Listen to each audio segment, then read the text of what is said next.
Oi, gente, tudo bem com vocês? Então, estamos no nosso 6º vídeo, certo? E o tema escolhido que eu votei com vocês no WhatsApp foi contração muscular, certo? Foi a última conferência que foi dada para vocês, deve ter ficado meio confuso. Então, eu vou estar falando aqui da contração muscular. Como sempre, eu criei alguns objetivos, tá? Pra gente seguir. E eu queria pedir uma coisa a vocês, que curtissem o vídeo, se inscrevessem. Quando eu botasse o link de avaliação, vocês também avaliassem, porque isso é importante, tá bom? Então, vamos lá. Nossos objetivos são caracterizar o músculo estriado esquelético, compreender a função de suas células e as propriedades do músculo, entender as partes do músculo e as proteínas envolvidas no processo de contração e entender o processo de excitação e contração muscular, certo? Então, vamos lá. Primeiro, temos que entender que não existe só um músculo estriado esquelético, certo? Existem 3 tipos de músculo: o músculo estriado esquelético, o músculo estriado cardíaco e o músculo liso.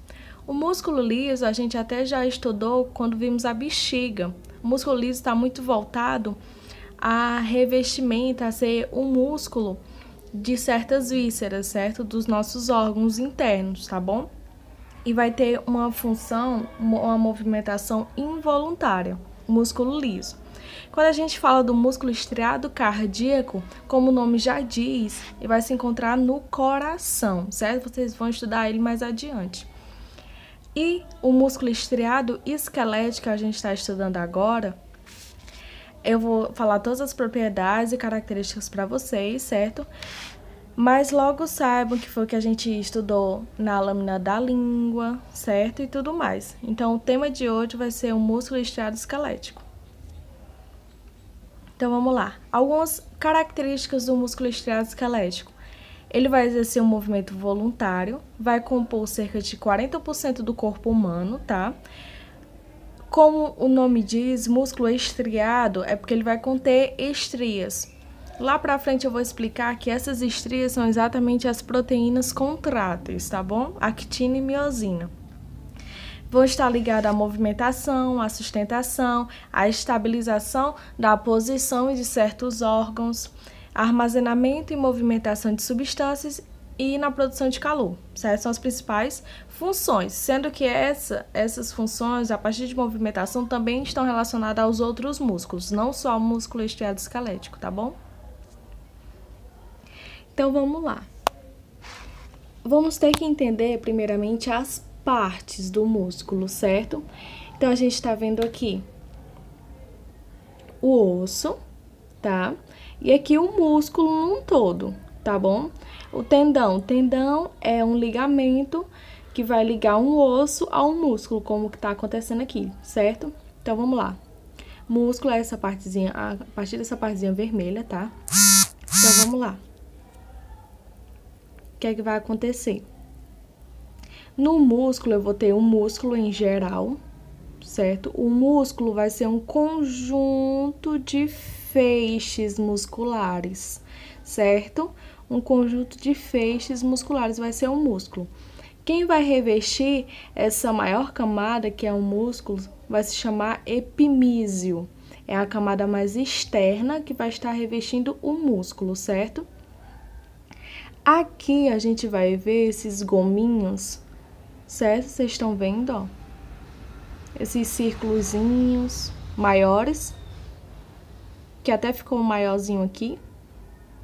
Pronto, esses círculozinhos maiores que vão conter várias fibras vão ser chamadas de feixes musculares, ou como o nome aqui tá dizendo, fascículo, certo? Mas a gente chama mais de feixe muscular. Então, o que foi acontecer, ó?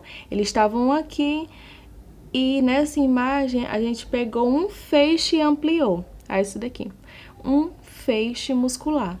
Um feixe muscular é revestido pela camada chamada perimísio, certo? É a camada que fica entre o epimísio e o endomísio, tá bom? Vai revestir um feixe, tá? E um feixe, gente, um feixe muscular equivale a várias fibras musculares, certo? Um feixe equivale a várias fibras. Então, a gente tá vendo aqui um feixe, ó. E a gente pegou só uma fibra que tinha dentro dele, ó, fibra muscular. Quem vai revestir uma fibra, somente uma fibra, é o endomísio, tá? O endomísio vai revestir uma fibra. Então, vamos lá. O músculo em geral, quem vai revestir é o epimísio, que é a camada mais externa. Um feixe muscular, quem vai revestir é o perimísio. E uma fibra muscular, quem vai revestir é o endomísio. A fibra muscular é uma das unidades pequenininhas que a gente vai ter do músculo, tá bom? Ó, então aqui, a gente tá vendo, ó, que deu um zoom. Certo? A gente tem o músculo, aí tem o feixe, aí tem a fibra muscular, certo? Que é a menor porçãozinha. Antes de eu falar disso daqui pra vocês, eu queria que vocês se atentassem com relação às propriedades do músculo, dos músculos em geral, não só do estriado esquelético. Os músculos em geral, eles vão ter a capacidade de ser excitáveis, contráteis, certo? Porque eles vão ter as propriedades de excitabilidade, contratilidade, extensibilidade e elasticidade. Excitabilidade é quando o músculo tem a capacidade de ser excitável, ou seja, receber um estímulo e responder de acordo. Contratilidade é o que a gente vai ver aqui nesse músculo estriado esquelético, a capacidade de se contrair, tá? Extensibilidade é a capacidade do músculo de se alongar, tá? E elasticidade é quando o músculo se alonga, mas ele tem a capacidade de retornar ao que ele era antes, tá bom? Então, vamos lá. Essa imagem foi só ilustrativa pra gente ver como é que vai ser, como é que vamos falar, tá bom? Aqui pegamos uma fibra muscular e dessa fibra muscular ainda vamos ver uma miofibrila, tá bom? Que é a menor porção ainda da fibra muscular, certo? Tá aqui, ó. Isso daqui, amarelinho, tudo assim, é a fibra muscular. Agora, dentro da fibra muscular, a gente vai ter miofibrilas, que são esses pontinhos mais roxinhos aqui, essas bolinhas roxinhas, tá bom? Mas antes de tudo, eu queria falar as partezinhas pra vocês, tá? A gente vai ter aqui ao todo a fibra muscular, a gente tá vendo aqui o terminal do axônio, ou seja, um axônio do neurônio pré-sináptico se ligando aqui, certo? Na fibra muscular. A gente vai ter o sarcolema, que não dá pra ver aqui, mas na próxima dá. A gente vai ter o sarcolema, que é exatamente a membrana plasmática, só que do músculo. É chamado de sarcolema. Vamos ter o retículo sarcoplasmático, que é tipo o retículo endoplasmático, só que no músculo é sarcoplasmático, tá bom? Eu vou explicar já já pra vocês. A gente vai ter a miofibrila, ó, que é exatamente essa porçãozinha aqui. E vai ter o sarcômero. O sarcômero é exatamente a organização dessas miofibrilas. É do que essas miofibrilas têm dentro dela. O sarcômero vai organizar tudo isso. Vai organizar todos os filamentos que tem dentro da miofibrila, tá bom? Olha daqui a membrana plasmática, ó, chamada de sarcolema, tá bom? Ó, uma imagenzinha aqui, ó. Retículo sarcoplasmático, que eu vou explicar pra vocês. O sarcolema, que é a membrana plasmática do músculo. Os túbulos T vão ser invaginações, ou seja, vão ser tipo depressõezinhas do sarcolema, tá? E como eu falei, a gente vai ter as miofibrilas. Em uma miofibrila, vamos ter dois tipos de filamentos. O filamento de miosina e o filamento de actina, tá bom? Que são as nossas proteínas. Ó, então vamos lá. Aqui é o nosso retículo sarcoplasmático, certo? E por trás do retículo sarcoplasmático, vamos ter as nossas miofibrilas, tá? Tá aqui por trás. A miofibrila não é que vai conter os filamentos de miosina e actina? Exatamente, estão aqui por trás, ó. Essas cabecinhas e essas trancinhas aqui estão por trás. Então, vamos lá. Primeiramente, o retículo sarcoplasmático. Estamos vendo aqui. Estamos vendo o sarcolema, que é a membrana plasmática do músculo. Como eu falei, os túbulos T, que são invaginações, são tipo essas depressõezinhas aqui do sarcolema, tá bom? E aqui no retículo sarcoplasmático, nessas últimas porçõezinhas aqui, ó, nessas porçõezinhas finais aqui, que estão em contato com o túbulo T, essa porçãozinha final é chamada de cisterna terminal. Ó, cisterna terminal, certo? Quando a gente tem duas cisternas terminais em contato com o túbulo T, vamos chamar essa estrutura de tríade, certo? Pronto. A principal função do retículo sarcoplasmático é exatamente armazenar o cálcio que será usado na contração, tá bom, gente? Como eu falei, a gente vai ter a miofibrila por trás do retículo sarcoplasmático. O filamento grosso vai ser a miosina, que vão ter essas cabecinhas aqui. E o filamento fino vão ser essas trancinhas aqui, que vai ser a actina. Uma coisa que eu preciso falar para vocês é com relação às proteínas, tá? Vamos ter 3 categorias de proteínas. Proteínas contráteis, reguladoras e estruturais, tá bom? As contráteis vão ser actina e miosina. Vão dar aquela aparência de estriado do músculo, tá? As reguladoras vão ser a troponina e a tropomiosina, certo? Elas vão servir exatamente como o nome diz, para regular todo esse processo de contração. As estruturais não falamos muito, mas basta saber que existem, tá bom? Não precisa saber, só precisa mais saber das contráteis e das reguladoras. Ó, então vamos lá, essa imagem aqui é só para vocês terem noção do que a gente fez até agora. Pegamos tudo, né? A gente tinha um músculo, certo? Do músculo fomos para o feixe, e do feixe fomos para a fibra muscular, e da fibra fomos para a miofibrila, certo? Da miofibrila vemos um conjunto de filamentos, filamentos grossos e finos, grossos miosinas e finos actinas, certo? E a organização desses filamentos está a cargo do sarcômero, certo? Que é a unidade funcional do músculo, tá bom? É tanto que quando a gente vai contrair um músculo, na verdade o que está acontecendo é o encurtamento do sarcômero, tá? Então, vamos lá. Aqui só tá mostrando essas partezinhas aqui, da actina, a miosina, tá bom? Aqui, a actina, como eu falei, é um filamento fino. A actina, ela nunca vai estar sozinha, ela vai sempre sair com os amigos, tá? Ela nunca vai estar sozinha, porque ela é essas bolinhas aqui, ó, laranjinhas, mas ela não vai estar sozinha, ela vai estar sempre com as proteínas reguladoras, tropomiosina e troponina, tá bom?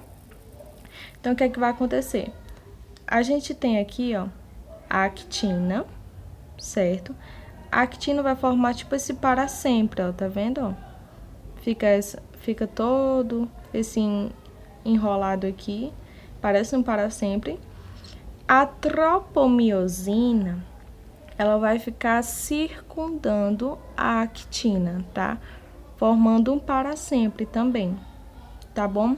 Porque a função da tropomiosina é exatamente assim, ela vai meio que bloquear o contato entre a actina e a miosina, certo? Para que eles não tenham nenhum contato mesmo, tá bom?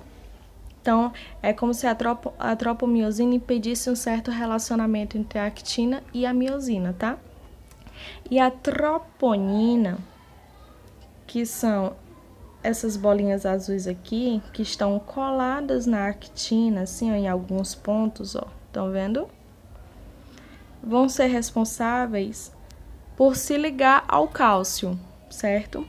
O cálcio vai se ligar à troponina, certo? E a troponina vai dizer assim: tropomiosina pode liberar a passagem. Eu deixo a actina e a miosina terem uma certa relação, certo? Ela vai sinalizar para a tropomiosina liberar. E aqui a gente vai ter a miosina, tá bom? A miosina a gente tá vendo que é um filamento mais grosso, que é cheio de cabecinha. Essa cabeça da miosina, ela vai ter a ATPase, que é a enzima que quebra ATP, que é para dar energia para se ligar com a actina e movimentar para ocorrer a contração.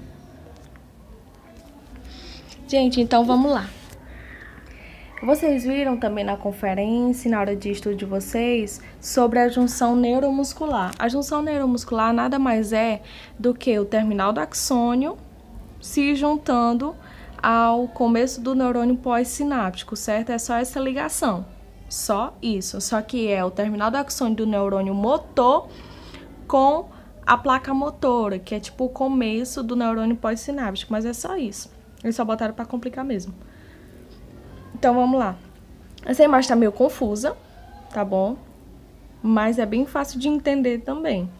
O que é que a gente tá vendo aqui, ó? Axônio do neurônio motor, beleza.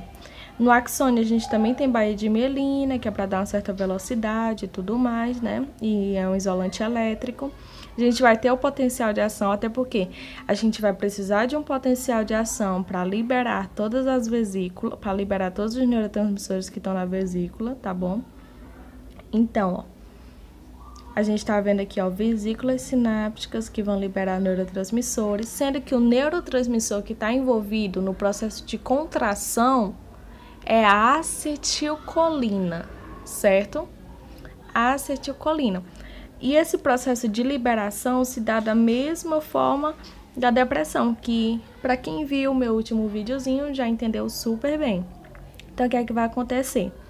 Vem um potencial de ação, certo? Vai haver a abertura dos canais de cálcio. O cálcio vai entrar no terminal do axônio. Quando entra, se liga na vesícula sináptica e sinaliza: ó, não te quero mais aqui não. Libera tudo que tu tem aí dentro, mas tu vai ter que ir primeiro lá para a periferia para liberar isso.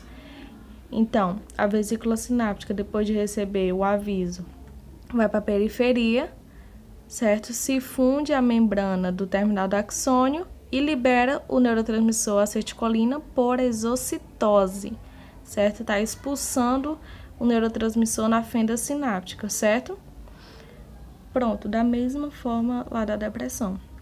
Só que para cada neurotransmissor, como eu falei, a gente vai ter um receptor específico. No caso da acetilcolina, o receptor específico vai ser exatamente os receptores nicotínicos. Lembrem de cigarro, alguma coisa assim, tá bom? Então, vamos lá. Os receptores nicotínicos estão aqui, tá bom? Como a acetilcolina é um neurotransmissor excitatório, então a mensagem que ele vai transmitir para esses receptores é exatamente uma mensagem excitatória, ou seja, vai ter que causar uma despolarização, ou seja, a abertura dos canais de sódio e tudo mais. Vou explicar para vocês. Ó, então vamos lá. Aqui a gente tem a acetilcolina sendo liberada na fenda sináptica, certo? E como eu falei, como ela é um neurotransmissor excitatório, vai ter a abertura dos canais de sódio, certo? Vai haver uma despolarização, ou seja, uma inversão na polaridade. Quando o sódio entra aqui, ó, quando ele cai na fenda sináptica e tudo mais, o que é que vai acontecer?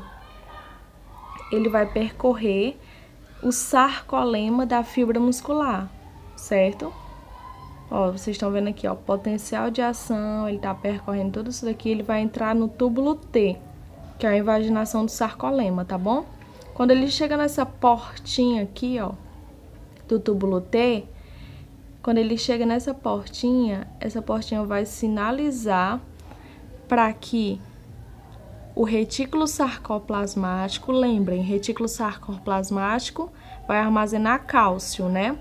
Então, quando o sódio chega nessa portinha aqui, essa portinha vai sinalizar para o retículo sarcoplasmático para liberar a passagem de cálcio. Então, o que é que vai acontecer? O cálcio vai sair do retículo sarcoplasmático e vai em direção à troponina, tá bom?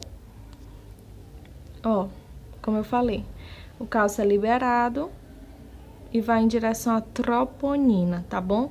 O cálcio vai se ligar à troponina. Então, como eu falei para vocês, A troponina vai avisar para a tropomiosina que já pode liberar a passagem para que a actina e a miosina se relacionem, certo? Lembram disso, né? Então, pronto. O que vai que aconteceu? A troponina sinalizou para a tropomiosina, que é esse para semprezinho assim, essa faixazinha azul. A tropomiosina liberou. O que foi que aconteceu? A cabeça da miosina vai executar a força de contração. Como? Na cabeça da miosina a gente vai ter a ATPase, vai ser quebrada a ATP, que vai dar energia para que a cabeça da miosina se ligue à actina e ocorra a movimentação, certo? Tá aqui, o filamento de actina move-se em direção à linha M, que é mais pra cá, certo? Vai ficar tipo puxando, certo? A cabeça vai se ligar à actina e vai ficar puxando. Ó, dessa maneira aí, ó. Esse de vermelho vai ser exatamente a miosina, a cabeça da miosina. Vocês estão vendo que tinha ATP, mas o ATP foi quebrado para que ele pudesse se ligar nessas bolinhas laranjas que são exatamente o filamento de actina, certo? Esses pontinhos amarelos que estão se ligando é o cálcio que está se ligando na troponina, certo? E a troponina está sinalizando para que a tropomiosina libere a passagem, para que a miosina quebre a ATP e se ligue à actina e puxe, certo? Vá puxando, vá contraindo, certo? Gente, é isso. Eu espero que vocês tenham gostado. Qualquer dúvida sobre o vídeo, qualquer outra coisa, falem comigo. Eu peço que curtam o vídeo, tá bom? E é isso. Qualquer coisa eu tô aí.